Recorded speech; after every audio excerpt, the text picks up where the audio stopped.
How are you turning thoughts to things anyway? Don't you wonder about that? You got to wonder about that. If we were standing in your physical shoes, we'd be wondering about that.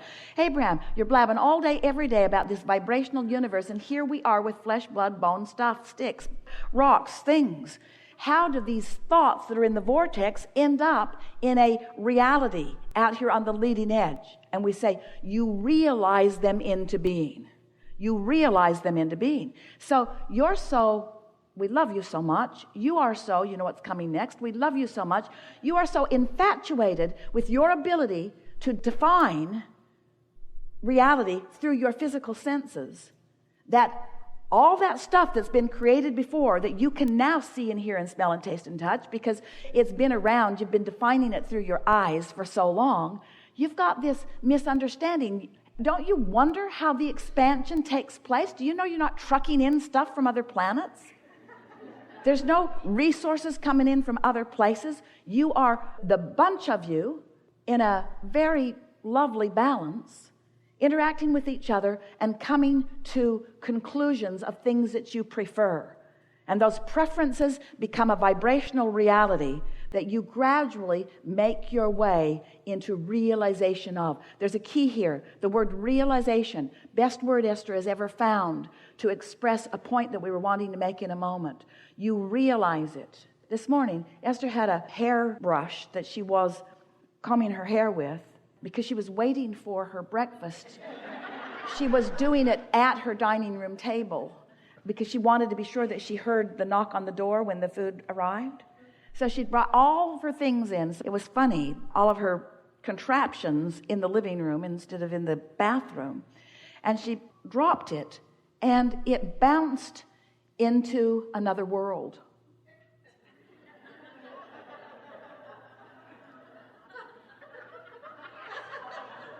Esther said, now come on. It was in my hand. It was here. Now where is it? Where did it go? How far could it go? It's just a little blue plastic thing. How far could it go?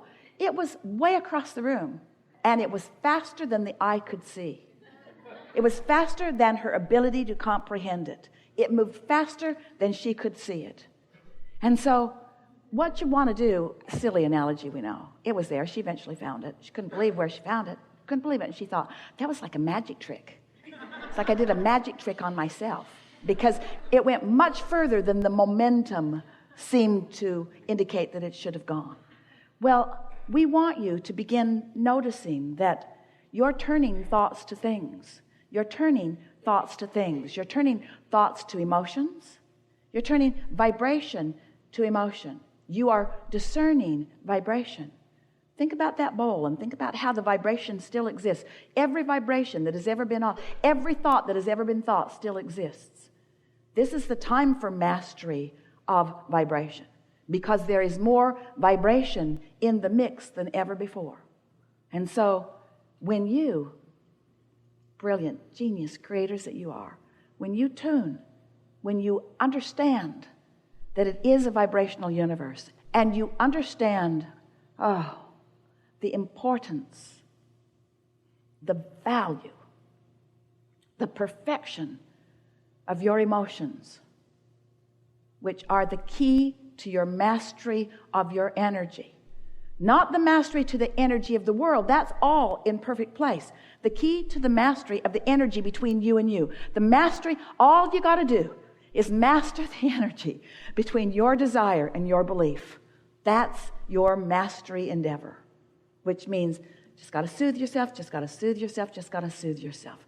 Because you're already worthy enough. You don't have to get any more marks on the chart. You're already talented enough. You don't have to take any more classes. You're already knowing enough. Your source energy in a physical body. You just got to be nice enough to yourself. You just got to find some way to soothe yourself right now. To soothe yourself into the realization of everything that you've been asking for. To soothe yourself into your millions and millions and millions and millions of dollars. To soothe yourself into the vitality of your physical body. To soothe yourself. You're not ever again going to be mean to yourself or anyone else and not remember this conversation.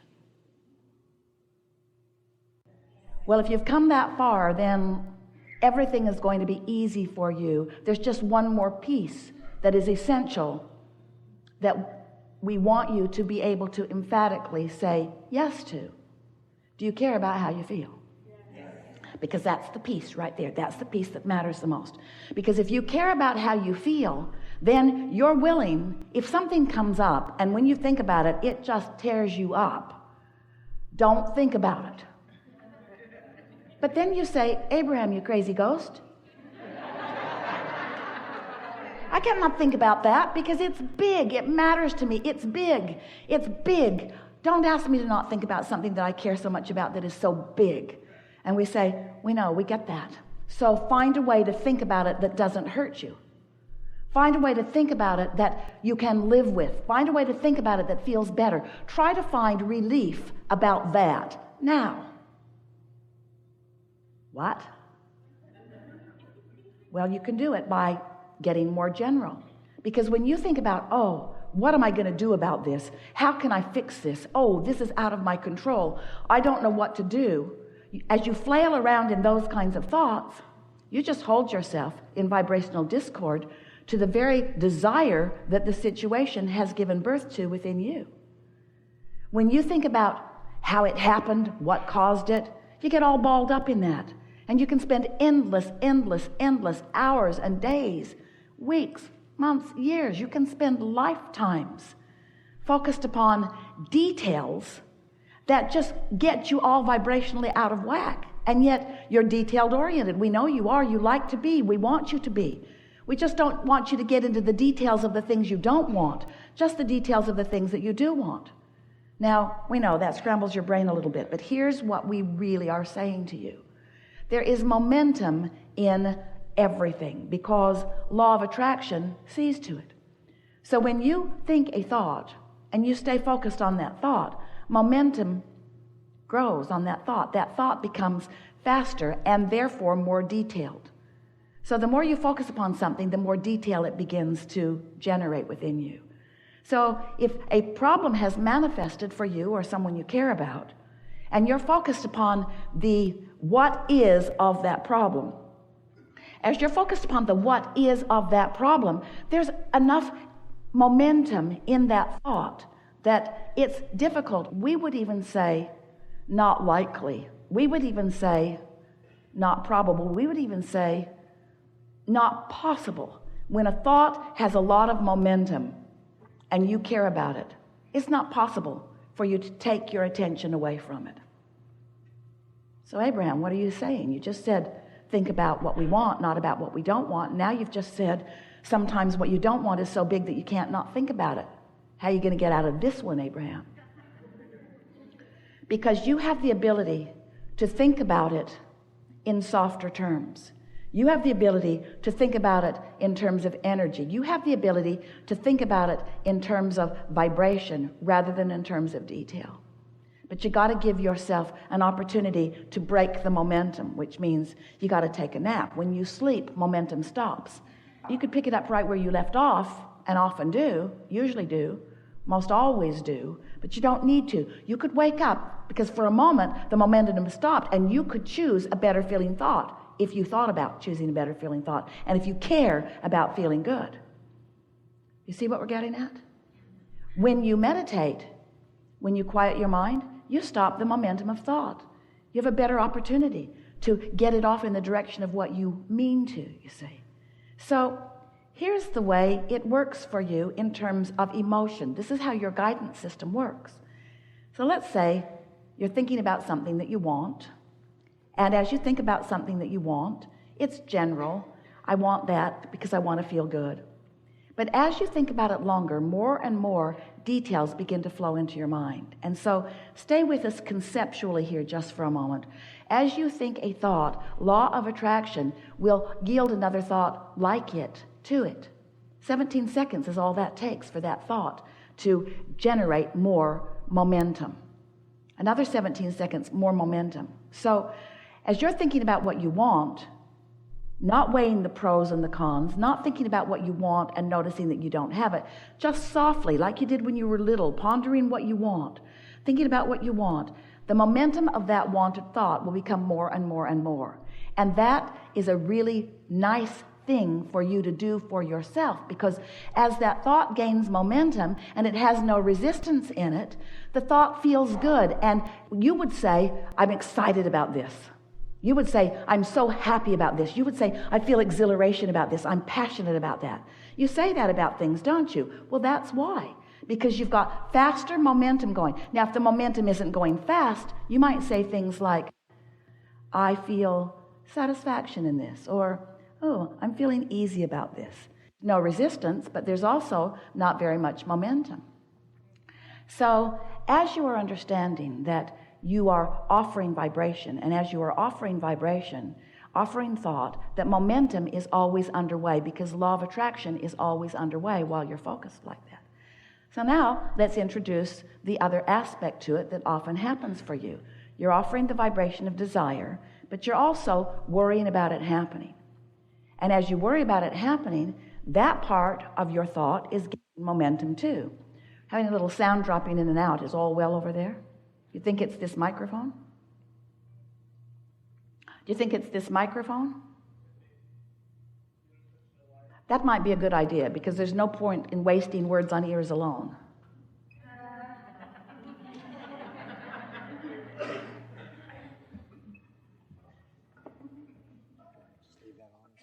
So as you are offering a vibration of what is wanted, and law of attraction is causing it to pick up momentum, you have all of those good feeling emotions from that non-contested, non-resistant vibrational frequency.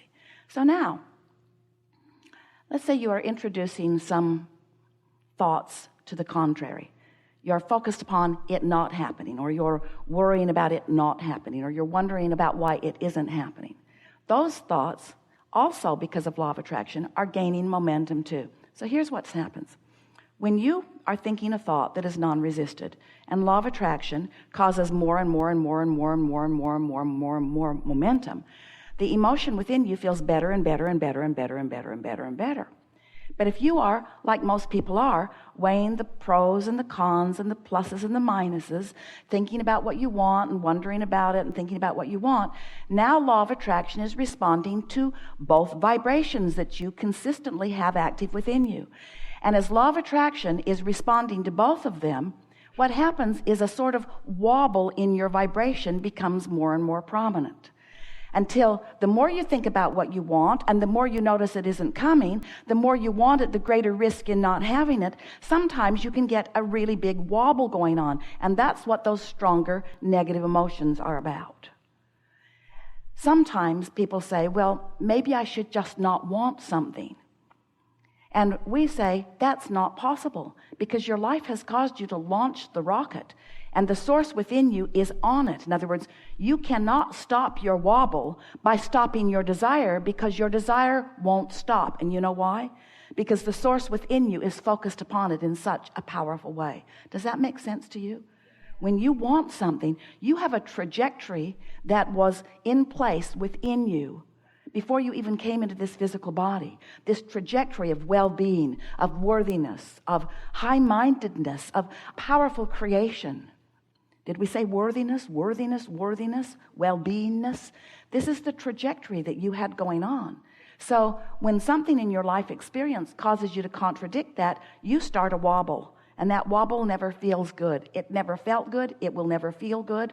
You have no choice, if you want to stop the wobble, other than practicing the thoughts that are in harmony with who you really are. In other words, you can't be angry at someone and not wobble. You could if Source would be angry with them too. But that's not ever going to happen. So if you want the wobble to stop, you can't be disappointed in yourself and stop the wobble. Because the very feeling of disappointment is the feeling of the wobble. It's the feeling of the contradictory energy within your point of attraction. Hey, you signed up for this lifetime, but more specifically for this gathering where we are telling you the basis of who you are. You think you're flesh, blood, and bone, and you are, and you're beautiful.